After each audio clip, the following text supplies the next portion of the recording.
చందమామ కథ. బదిలీ అయిన దయ్యం. చాలా కాలం క్రితం సింహపురంలో విజయసిద్ధి అని ఒక మహావీరుడు ఉండేవాడు. ఆయన రాజుగారికి కొలువు చేయకపోయినా రాజుగారి ఆప్తులలో ఒకడిగా ఉంటూ తనకున్న దానితో స్వతంత్రుడుగా జీవిస్తూ ఉండేవాడు. విజయసిద్ధిని యుద్ధరంగంలో ఎదుర్కొన్న వాళ్ళు ఆయనను చూడగానే కొయ్యబారిపోయేవారట. కానీ ఆయన పెద్దవాడై మామూలు మనిషిలాగా జీవిస్తున్నప్పటికీ ఆయన భయంకరుడుగానే కనిపించేవాడు. చిన్నపిల్లలు ఆయన ముఖం చూస్తే చాలు కెవ్వున అరిచి ఏడవన ఆరంభించేవాళ్ళు. పెద్దవాళ్ళకే ఆయనను తేరిపారా చూడటానికి ధైర్యం ఉండేది కాదు. విజయసిద్ధికి బాలాంబ అని ఒక కుమార్తె తప్ప వేరే సంతానం లేదు. ఆయన భార్య పోయి కొంతకాలమైంది. అది మొదలు బాలాంబే ఇంటికి ఆడదిక్కు. ఆమె చూడటానికి ఎంత అందంగా ఉండేదో ఇంటి పనులలో అంత నేర్పరి. తండ్రికి ఏ విషయంలోనూ లోటు రానిచ్చేది కాదు. మా బాల నన్ను కనిపెట్టుకుని ఉన్నంతకాలము నాకే లోటు ఉండదు అని విజయసిద్ధి తరచూ స్నేహితులతో అంటూ ఉండేవాడు. బాలను పెళ్లాడాలనే కోరిక సింహపురంలో అనేక మంది యువకులకు కలిగి ఉండవచ్చు. అయితే విజయసిద్ధి ఎదుట పెళ్లి ప్రసక్తి తెచ్చేటందుకు ధైర్యం చాలకనో, తనకు అన్ని విధాల అంగరక్షగా ఉన్న కుమార్తెకు ఆయన అప్పుడే పెళ్లి చేయడన్న అనుమానంతోనో ఎవరూ ఆమెను పెళ్లాడే ప్రయత్నం చేయలేదు. రాజుగారి వద్ద కొలువు చేస్తున్న వీరభూపతి అనే యువకుడొకడు అప్పుడప్పుడు వచ్చి విజయసిద్ధితోనూ బాలాంబతోనూ చనువుగా మాట్లాడి వెళ్ళిపోతుండేవాడు. అతను కూడా బాలను పెళ్లాడతానని ఎన్నడూ అనలేదు. కానీ వారిద్దరికీ పెళ్లి అయ్యే అవకాశం ఉందని ఇంటి దాసదాసీలు అనుకుంటూ ఉండేవారు. ఇలా ఉండగా విజయసిద్ధి ఇంటికి ఆయన దూరపు బంధువైన కుర్రవాడొకడు వచ్చాడు. అతని పేరు ఇంద్రవర్మ. విజయసిద్ధి సహాయంతో రాజుగారి వద్ద కొలువు సంపాదించాలని అతని ఉద్దేశం. విజయసిద్ధి సహాయం చేస్తానని మాట ఇచ్చి బంధువు కనుక ఇంద్రవర్మను తన ఇంట్లోనే ఉంచుకున్నాడు. బాలను చూసిన మరుక్షణం నుంచి ఇంద్రవర్మకు ఆమెపై అంతులేని ప్రేమ కలిగింది. ఒక ఇంట్లోనే ఉండటం చేతను, ఇంద్రవర్మ అవసరాలన్నీ బాల స్వయంగా చూస్తూ ఉండటం చేతను ఇద్దరి మధ్య త్వరలోనే చనువు చాలా ఏర్పడింది. అయినా ఇంద్రవర్మ తన మనస్సులో ఉన్న ఉద్దేశాన్ని పైకి అనటానికి జంకాడు. ముఖ్య కారణం ఏమంటే అతనికి విజయసిద్ధిని చూస్తే చెడ్డ భయం. అతను వారి ఇంటికి వచ్చిన మొదటి 10 రోజులలో ఆయనతో గట్టిగా 10 మాటలు కూడా మాట్లాడలేదు.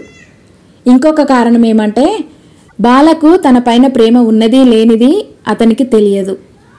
తాను అతిథి గనక, ఈడువాడు గనక ఆమె తనతో చనువుగా మాట్లాడుతూ ఉండవచ్చు. నేను నిన్ను ప్రేమిస్తున్నాను అని చెప్పేస్తే ఆమె తనతో అసలు మాట్లాడటమే మానేస్తుందేమోనని ఇంద్రవర్మ భయపడ్డాడు. ఇవన్నీ గాక వీరభూపతి ఒకడు ఇంద్రవర్మ గొంతుకు పచ్చివెలకాయలాగా అడ్డుపడ్డాడు. అతను అప్పుడప్పుడు రావటము, దగ్గర బంధువులాగా కలుపుగోలుగా విజయసిద్ధితో మాట్లాడటము, బాలతో చెలొక్తులాడటము ఇంద్రవర్మ 1-2 సార్లు చూసి చాలా అసూయపడ్డాడు. మిగిలిన వారిలాగే అతను కూడా బాలకు ఈ వీరభూపతికి పెళ్లి అవుతుందేమోనని అనుకున్నాడు. ఇంద్రవర్మ వచ్చిన 2 వారాలకు విజయసిద్ధి గ్రామాంతరం బయలుదేరి వెళ్ళాడు. బాలతో రోజల్లా కబుర్లు చెప్పే అవకాశం ఇంద్రవర్మకు దొరికింది. బాల కూడా ఆ అవకాశాన్ని బాగానే వినియోగించుకున్నది.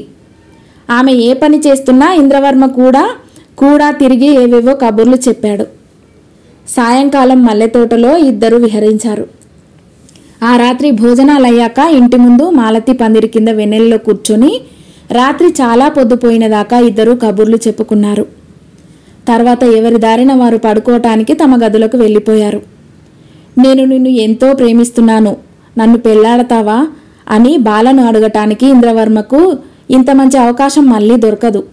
అయినా అతడు ఆ ప్రస్తావన ఎత్తనే లేదు. ఒకవేళ బాల నేను నిన్ను ప్రేమించటం లేదు అంటే ఇక అతను ఆ ఇంట్లో నుంచి వెళ్ళిపోవలసిందే తప్ప మరొక మార్గం లేదు. పరిగెత్తి పాలు తాగటం కంటే నిల్చొని నీరు తాగటం మేలు. ఇంకా 2-3 రోజుల దాకా విజయసిద్ధి తిరిగిరాడు. ఇవాళలాగే అతను మిగిలిన రోజులు కూడా సరదాగా ఆమె వెంట షికార్లు తిరగవచ్చు, కబుర్లు చెప్పవచ్చు. ప్రేమ పెళ్ళి అంటూ మాట్లాడి ఈ కాస్త ఆనందము పోగొట్టుకోవటం దేనికి అనుకున్నాడు ఇంద్రవర్మ. అతను తన పడక గదిలోకి వచ్చి తలుపు గడియ పెట్టి పక్క మీద కూర్చున్నాడో లేదో విజయసిద్ధి గదిలోకి రావటం అతనికి స్పష్టంగా కనబడింది. ఇంద్రవర్మ నిర్ఘాంతపోయి విజయసిద్ధి అప్పుడే తిరిగి వచ్చాడు కాబోలని అనుకున్నాడు. కానీ ఇంతలోనే తాను తలుపు గడియ పెట్టిన మాట జ్ఞాపకం వచ్చి విజయసిద్ధి చచ్చి దయ్యమయ్యాడు కాబోలని అనుకున్నాడు. ఈ లోపల ఆ ఆకారం ఒక కుర్చీలో కూర్చుని ఇంద్రవర్మతో, నన్ను చూసి ఆశ్చర్యపడకు, నేను విజయసిద్ధి దయ్యాన్ని, నీతో మాట్లాడాలని వచ్చాను. విజయసిద్ధి ఊళ్ళో ఉండటం చేత ఇన్నాళ్ళు పడలేదు అన్నది. బ్రతికున్న వాడికి దయ్యమేమిటి అన్నాడు ఇంద్రవర్మ ఆశ్చర్యంతో. అదే పొరపాటు జరిగిపోయింది. 2 ఏళ్ల క్రితం ఈ విజయసిద్ధి చచ్చినంత పని చేశాడు. ఆయన చావు నిమిషాల మీద ఉన్న సమయంలో నేను ఆయన దయ్యంగా పనిచేయటానికి కుదురుకుని ఆయన శరీరం లాంటి శరీరం కూడా చేయించుకున్నాను. ఇంతలో ముసలాడు తెప్పరిల్లాడు. నేను ఈ ఉద్యోగం కాని ఉద్యోగంలో చిక్కుకుపోయాను. ఇంతకు నేను నిన్ను అడుగుదామనుకున్నది ఏమిటంటే, ఎవరన్నా చావబోతున్నట్టు నీకు ముందుగా తెలిస్తే నాకు మాట మాత్రం చెప్పు. నేను వాళ్ళ దయ్యంగా ఉద్యోగం సంపాదించుకుంటాను. ఈ విజయసిద్ధి ఇప్పుడప్పుడే చచ్చేలాగు కనబడడు. ఈ సంగతి నీతో మాట్లాడదామంటే విజయసిద్ధి నీ పక్క గదిలోనే పడుకుంటాడు గనుక అవకాశం లేకపోయింది. నేను నీతో అనే మాటలు ఆయనకు వినబడకపోయినా ఆయనకు నీ జవాబు వినిపిస్తుంది కదా. ఆయనంటే నాకెంత భయమో చెప్పలేను. ఆయనకు భయపడి నేను ఈ ఆవరణలో ఎన్నడూ ఎవరికీ కనబడను కూడా లేదు. నేను కోరిన సహాయం చేస్తివా, నీ ప్రేమ ఫలించటానికి సహాయం చేస్తాను అన్నది దయ్యం. తన ప్రేమ సంగతి దయ్యానికి కూడా తెలియటం చూసి ఇంద్రవర్మ సిగ్గుపడ్డాడు. అతను దయ్యంతో, దేశంలో రోజూ బోలెడంత మంది చేస్తూనే ఉన్నారు కదా, ప్రయత్నిస్తే నీకు మరొక చోట ఉద్యోగం దొరకకపోయిందా అన్నాడు. బాబూ, ఈ దయ్యం ఉద్యోగాలకు ఎంత పోటీ ఉన్నది నీకు తెలియదు. దీనికి ఎన్నో సిఫార్సులు. స్వయంగా వెతుక్కుందామంటే ఇక్కడ ఇరుక్కుపోయాను. ఫలాని చోట ఖాళీ వస్తుందని మాట మాత్రం తెలిస్తే నాకు సహాయం చేసే మిత్రులున్నారు. నీకు దివానం సంగతులు అందుబాటులో ఉంటాయి కనుక జరగబోయే హత్య గాని ఆత్మహత్య గాని ఏదన్నా ఉంటే నా చెవిన వెయ్యి. నీ రుణం ఉంచుకోను. ఈ బాలను నువ్వు సంపాదించుకునే సహాయం నేను చేస్తాను అంటూ దయ్యం అంతర్ధానమైంది. మర్నాడు కూడా ఇంద్రవర్మ బాలతో చనువుగా రోజల్లా కబుర్లు చెప్పాడు. ఆ సాయంకాలం తోటలో ఇద్దరూ పచార్లు చేశారు. ఆ రాత్రి వెన్నెలలో మాలతి పందిరి కింద కూర్చొని మాట్లాడుకుంటున్నారు. ఇంద్రవర్మ బాలతో చెబుదామనుకుంటూనే ధైర్యం చాలక తన ప్రేమ ప్రసక్తి ఎత్తనే లేదు. అకస్మాత్తుగా ఇంద్రవర్మకు బాల వెనుకగా దయ్యం కనబడి, నువ్వు వట్టి పిచ్చివాడిలాగున్నావు, బాలను పెళ్లాడమని అడగవేం, నువ్వు ఎప్పుడా మాట అడుగుతావా అని ఎదురు చూస్తున్నది. రాక్షసుడి లాంటి విజయసిద్ధి మళ్ళీ గ్రామాంతరం వెళ్ళటానికి ఇంకో 2 ఏళ్లు పడుతుంది. ఆయన చుట్టుపక్కల ఉండగా నువ్వు ఈ సంగతి మాట్లాడలేవు అన్నది దయ్యం. నాకా మనిషి సంగతి చెప్పకు అన్నాడు ఇంద్రవర్మ దయ్యంతో. ఏ మనిషి సంగతి అన్నది బాల ఆశ్చర్యంతో. ఆమెకు దయ్యం అన్న మాటలు వినిపించలేదు గాని ఇంద్రవర్మ అన్న మాట వినిపించింది. ఇంద్రవర్మ కంగారులో నోటికి వచ్చిన మాట అనేశాడు. ఆ భూపతి లేడు, వాడి మాట అన్నాడతను. ఆయనను గురించి అలా మాట్లాడటం ధర్మం కాదు. ఆయన చాలా తెలివిగలవాడు, పెద్ద మనిషి, త్వరలోనే పెద్ద ఉద్యోగం వస్తుందని కూడా అనుకుంటున్నారు. ఆయన రాజుగారి సలహాదారు కావటానికి అర్హుడు కూడాను అన్నది బాల. అదంతా నిజమే కావచ్చు కానీ నాకు ఆయనంటే ఇష్టం లేదు అన్నాడు ఇంద్రవర్మ. నువ్వు నాతో తిరిగి మాట్లాడితే చిక్కున పడిపోతావు, జాగ్రత్తగా ఉండాలి సుమా. ఇంతకు నేను అడిగిన విషయం ఏమైనా వార్త సంపాదించావా? ఇప్పుడు చెప్పకు. నీ పడక గదికి రానా, లేక ఈ అమ్మాయి వెళ్ళిపోయేదాకా ఇక్కడే ఉండనా అన్నది దయ్యం ఇంద్రవర్మతో. ఇంద్రవర్మకు మండిపోయింది. నువ్వు వెంటనే దయచేయి, నీతో మాట్లాడేటందుకు నాకేమీ లేదు అని కసిరాడతను. బాల అతనికేసి నిర్ఘాంతపోయి చూసింది. ఆమె ముఖం ఎర్రబారింది. ఈ సంగతి ఇప్పటికైనా చెప్పారు, ఇంకా నయం అంటూ ఆమె లేచింది. బాలా, అది కాదు, ఒక్క క్షణం ఆగు, నా ఉద్దేశం అని ఇంద్రవర్మ అనేలోపునే ఆమె వెనుదిరిగి అయినా చూడకుండా చరచరా వెళ్ళిపోయింది. ఇంద్రవర్మ కుంగిపోయాడు. పాపిష్టి దయ్యమా, నా బతుకంతా బండలు చేశావు, అంతా సర్వనాశనమైపోయింది, నీ సహాయం చట్టుబండలు కాను అని అతను దయ్యాన్ని తిట్టాడు. ఇలాంటి పొరపాట్లు జరుగుతాయి, మరి వాటిని యుక్తిగా సరిదిద్దుకోవాలి, ధైర్యం వహించు అంటూ దయ్యం వెంటనే మాయమైంది. ఇంద్రవర్మ ఆ రాత్రి నిద్రపోలేదు. నేను మీ తండ్రి దయ్యంతో మాట్లాడాను, నీతో కాదు అంటే బాల నమ్మదు. ఒకవేళ నమ్మితే తన ఇంట దయ్యం ఉన్నదని తెలిసి బెదిరిపోతుంది. తన తండ్రి చచ్చి దయ్యమయ్యాడనుకొని ఆమె గుండె పగిలిపోతుంది. అలా కాదని నిజం చెప్పకపోయినా ప్రమాదమే. ఆమె ఇక ఎన్నటికీ తన ముఖం చూడదు. అతను భయపడ్డంతా అయింది. మర్నాడు ఆమె అతనితో చాలా ముభావంగా ఉంది.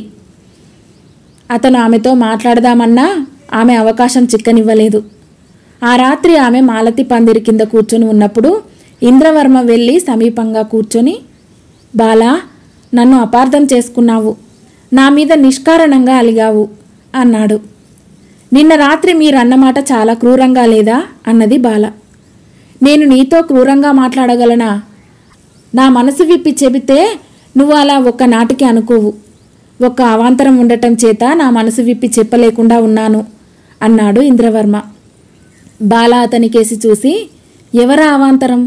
మా నాన్నేనా అన్నది. ఆమె ముఖం చూస్తే ఇంద్రవర్మ తనను ప్రేమిస్తున్నాడని తెలిసినట్టే కనబడింది. అతనికి కాస్త ధైర్యం వచ్చింది. తన ప్రేమ గురించి చెప్పే ఉద్దేశంతో అతను బాలకు కొంచెం దగ్గరగా జరుగుతుండగా దయ్యం కనిపించింది. అసలు సంగతి ఆమెతో చెప్పావా లేదా? ఎందుకంటే విజయసిద్ధి తిరిగి వస్తున్నాడు, ఇంకో ఘడియలో ఇల్లు చేరుకుంటాడు. ఇంకో శుభవార్త, నాకు బదిలీ అయింది. దూరదేశంలో ప్రజలు తిరుగుబాటు చేసి తమ రాజును చంపేశారట. నా మిత్రులు కొందరు నా తరపున పనిచేసి ఎలా అయితేనేం నాకు ఆ రాజు దయ్యం ఉద్యోగం వచ్చేటట్టు చేశారు. ఈ విధంగా నా కష్టాలు గట్టెక్కినాయి. నేను త్వరగా వెళ్ళాలి, సెలవు అని మాయమైంది. ఇంద్రవర్మ బాలాకేసి తిరిగి ఆమె చేతులు రెండు తన చేతుల్లోకి తీసుకొని, బాలా, నన్ను పెళ్లాడతావా? ఈ ప్రపంచంలో నాకు నీకన్నా ఇష్టమైన మనుషులెవరూ లేరు అన్నాడు. నాకు కూడా మీకన్నా ఇష్టలెవరూ లేరు. మనిద్దరికీ పెళ్లి చేయమని నాన్నతో చెబుతాను, ఆయన తప్పక ఒప్పుకుంటారు అన్నది బాల. అంతా సవ్యంగానే జరిగింది. ఇంద్రవర్మ తన కుమార్తెను పెళ్లాడటానికి విజయసిద్ధి ఒప్పుకున్నాడు. అయితే అల్లుడు తన ఇంటనే ఉండిపోవాలని ఆయన కోరాడు. తర్వాత ఇంద్రవర్మకు రాజుగారి కొలువులో ఉద్యోగము, బాలాంబతో వివాహము ఒక్కసారే జరిగాయి. తర్వాత వారు చాలా కాలం సుఖంగా కాపురం చేశారు. కథ సమాప్తం.